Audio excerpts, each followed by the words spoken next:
Hi guys, আজকে আমরা বেরাচ্ছি এক জায়গায়। কোথায় যাচ্ছি সেটা আমি গিয়ে দেখাবো। আর আমাদের বেরোনো ছিল আরেকটু আর্লি মর্নিং, বাট শীতকাল হ্যান ত্যান এইসব। সো আমাদের এখন বেরোতে বেরোতে বাজছে 6:20। আমি জাস্ট আমাদের দেখাচ্ছি টাইমটা। ঘড়িতে এখন বাজে সকাল 6:20। জাস্ট বাইরের ওয়েদার ঠান্ডা ঠান্ডা ওয়েদার, ঠিক আছে। সে যে আমরা সকাল সকাল রেডি হয়ে কোথায় যাচ্ছি বুঝতে পারছি না, দুষ্টু। তো আমরা ফুললি রেডি। এটা আমার অ্যানিভার্সারি গিফট, খুব সুন্দর। আর কেমন লাগছে, এই যে লাগেজ রেডি, একটা ব্যাগই হয়েছে। আমার শাহবাবু শীতডালা বিক্রি নেই, যেটা আমি অ্যানিভার্সারিতে গিফট করেছিলাম ওটাই পড়েছি। তো আমরা দুজনেই অ্যানিভার্সারি যেটা যে যাকে গিফট করেছি সেটাই পড়েছি। আর প্রমিস করেছিলাম ভিডিও দেবো, কোনো ফিল্টার নেই আর কোনো রকম ব্যাকগ্রাউন্ড মিউজিক নেই, তো সেই অনুযায়ী ভিডিও। সো চলো আমরা এখন বাড়ি থেকে বেরাবো, যাবো খালপাড় অবধি। ওখান থেকে যদি রিক্সা পাই তো ভালো, নাহলে হেঁটে যেতে হবে। ওকে,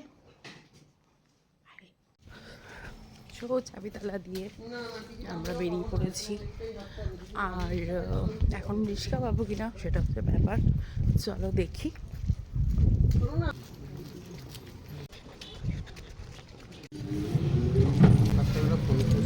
ঠান্ডা লাগছে বাবু,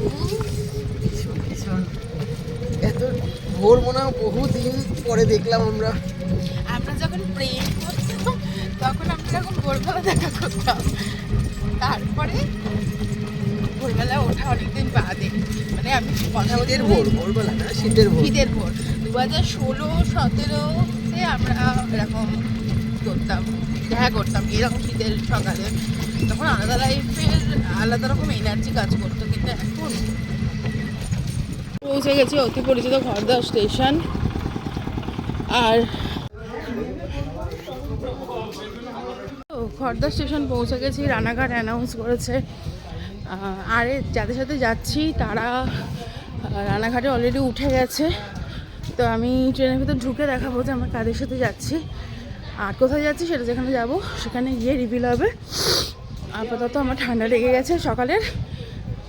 শাহবাবু আগে আগে হাঁটছে, পিছন পিছন হাঁটছি। চলো দেখা হচ্ছে ট্রেনের ভেতরে।